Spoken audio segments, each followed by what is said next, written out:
Selanjutnya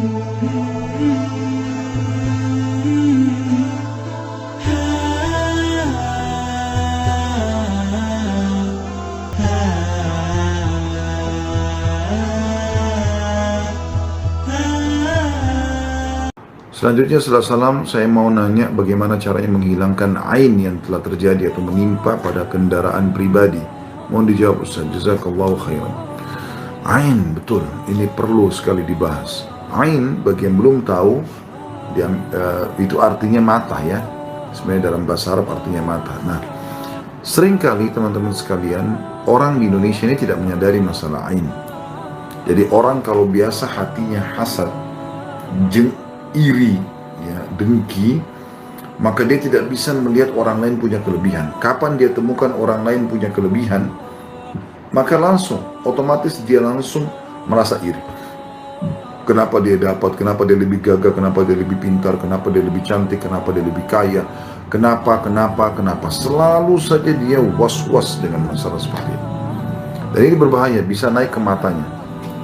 Jadi bisa naik ke matanya, nanti matanya jadi panas. Ya, matanya jadi panas. Makanya Nabi SAW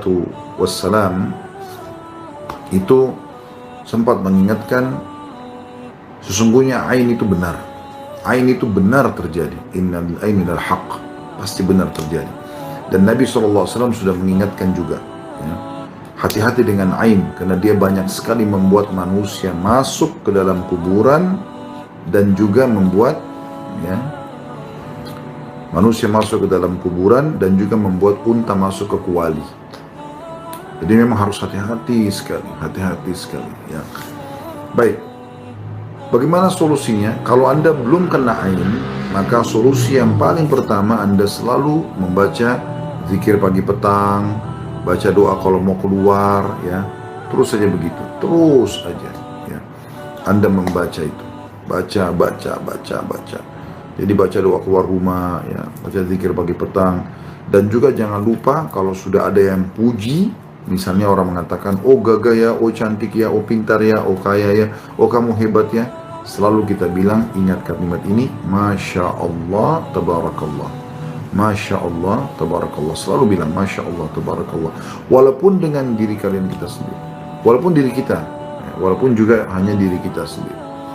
Jadi tetap aja bisa. Gitu. Bisa kita kenakan diri kita sendiri, karena tidak sadar gitu ya. Ada seorang teman saya di Madinah namanya Dr. Hussein, hafizahullah, semoga Allah jaga beliau. Itu sempat teman-teman sekalian dia menceritakan kepada saya waktu kami cerita tentang masalah ain ya, karena banyak orang rumah tangganya ribut ya, tanpa sebab. Tiba-tiba jalan sama-sama, habis makan, habis jalan-jalan di mall, nanti pulang ribut suami istri. Dia tidak tahu apa sebabnya, tiba-tiba ribut, tiba-tiba jengkel-jengkelan, tiba-tiba bicara masalah cerai dalam satu malam. Baru makan dan minum sama-sama, tiba-tiba begini. Kok bisa ini? Gitu kan? Atau anak-anak baru pulang dibawa jalan-jalan, tadinya nggak apa-apa, tiba-tiba pulang demam malam hari. Gitu.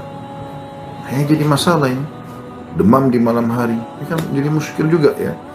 Dan ternyata ini semua penyebabnya ain. Saya pernah mengalami begitu waktu anak-anak saya bawa keluar.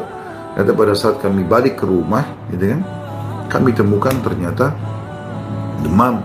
Tidak ada sebab, anak ini sehat kok tadi, kok bisa tiba-tiba begini? Maka langsung saja saya pada saat itu coba bacakan beberapa ayat-ayat ruqyah, ya, dari Al-Fatihah, ayat kursi, Al-Kafirun, Al-Ikhlas, Al-Falaq, An-Nas, beberapa ayat dari surah Toha, ya. Terus kita bacakan, alhamdulillah dia jadi tenang dan dia tidur. Gitu. Apapun yang Anda lihat mengganjal, ya, yang tadinya tidak apa-apa normal, tiba-tiba berubah, maka kalau sudah terlanjur terjadi, kalau tadi belum terjadi, Anda selalu bilang Masya Allah, Tabarakallah, dan zikir tentunya kepada Allah Subhanahu Wa Taala. Tapi kalau sudah terlanjur terjadi seperti penanya di sini tentang mobil, ya, ataupun misalnya yang lainnya ya, seperti misalnya juga rumah tiba-tiba terasa tidak nyaman, ya, ataupun hubungan tidak harmonis lagi antara suami istri dan seterusnya, maka ini ruqyah syariah. Kalau untuk mobil kendaraan Anda, maka saran saya diambil air, kemudian ditaruh daun bidara, ya, ditaruh daun bidara, kemudian Anda 7 lembar ya, bisa kelipatan 7, 14, 21 gitu kan. Anda ambil daun bidarain, kemudian mulailah Anda bacakan ayat ruqyah, lalu Anda sedikit meludah ya di air itu, kemudian airnya Anda pakai untuk cuci mobilnya. Insya Allah, mudah-mudahan kita berharap ya, karena ini pernah terjadi di zaman Nabi SAW. Ada sahabat yang tampan sekali, putih bersih kulitnya, dan dia kebetulan mandi. Zaman dulu tidak ada kamar mandi dalam rumah, jadi di padang pasir ya, di kamar mandi luar umum lah. Dan laki-laki kamar mandi waktu itu sampai di leher ya, pintunya sampai di leher, sementara perempuan itu tertutup sampai ke kepalanya gitu ya. Maka ada seorang yang lewat lalu mengatakan begini, dia mengatakan, saya atau wanita, anak gadis yang di pinggir pun di rumah itu tidak seputih kamu. Tiba-tiba yang mandi ini pingsan, Nah pada saat dia pingsan jatuh gitu kan,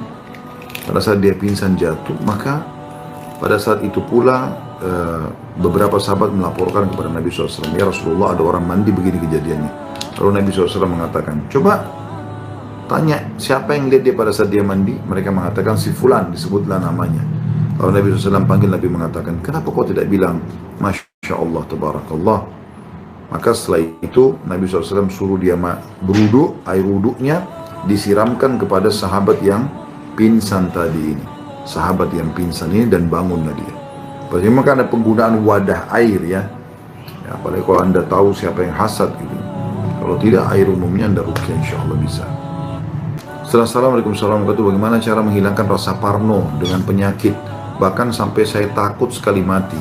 Sakit sedikit, takut berlebihan. Mohon penasihatnya Ustaz. Ya, tentu saja teman-teman sekalian, yang pertama Anda harus fahami kalau ada perasaan yang muncul takut menghadapi kematian. Ini tanda-tanda keimanan.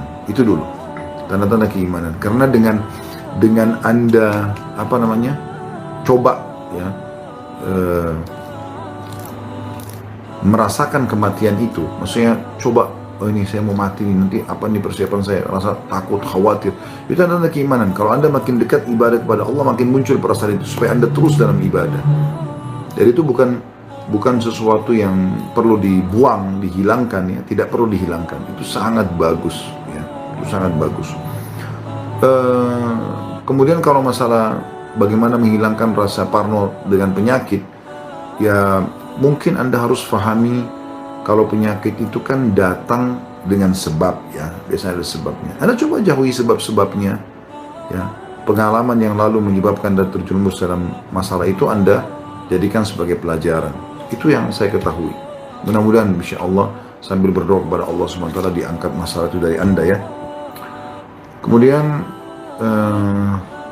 Assalamualaikum warahmatullahi wabarakatuh. Ustaz, apa amalan supaya tidak malas-malasan dan mudah dalam menghafal Al-Quran, ingatan pun kuat dalam belajar apapun, mau ilmu dunia maupun akhirat? Sebenarnya teman-teman, yang membuat Anda malas, yang membuat Anda kurang efektif ya, apa saja yang berhubungan dengan masalah ini, itu kena dosa. Saya sangat yakin teman-teman, insya Allah kalau Anda rajin beribadah kepada Allah Subhanahu Wa Taala, Anda rajin berdoa, Anda beribadahlah secara umum kepada Allah Subhanahu Wa Taala, saya sangat yakin ya, Anda akan rajin mengerjakan yang lainnya. Saya pernah praktekin itu ya. Pada saat kita coba jadwalin dari pagi sampai malam penuh dengan jadwal ibadah, itu luar biasa gitu. Sampai semangatnya malam pun biar kita cuma tidur berapa jam, itu bisa. Tetap kita tidak kehilangan sholat malam, kita zikir pagi petang, kita baca Al-Quran, kita coba bersedekah hari itu. Itu luar biasa pengaruhnya. Luar biasa gitu ya. Jadi sangat besar insya Allah manfaatnya. Saya melihat ini ya. Allahu alam. Sambil tentu Anda berdoa kepada Allah SWT agar dijauhkan dari sifat malas dan yang berhubungan dengan masalah itu. Baik teman-teman sekalian, saya rasa sudah cukup dulu sampai di sini insya Allah. Ini ada, saya tutup dengan ini. So tolong doakan aku supaya pesantren aku bisa pesantren di Gontor dan hafal 30 juz. Semoga insya Allah niat baiknya dikabulkan oleh Allah Subhanahu Wa Taala ya. Dan siapapun saya berdoa kepada Allah SWT, saya yakin dia sedang mendengar kita, sedang melihat kita, yang sedang mengikuti acara kita ini. Ya, semua hajat Anda yang baik diterima oleh Allah Subhanahu wa taala tanpa terkecuali, baik permintaan rezeki, permintaan jodoh, permintaan keturunan, permintaan diselamatkan dari fitnah, permintaan apa saja yang baik, baik itu urusan dunia, urusan akhirat, semoga Allah SWT kabulkan ya Rabbal Alamin.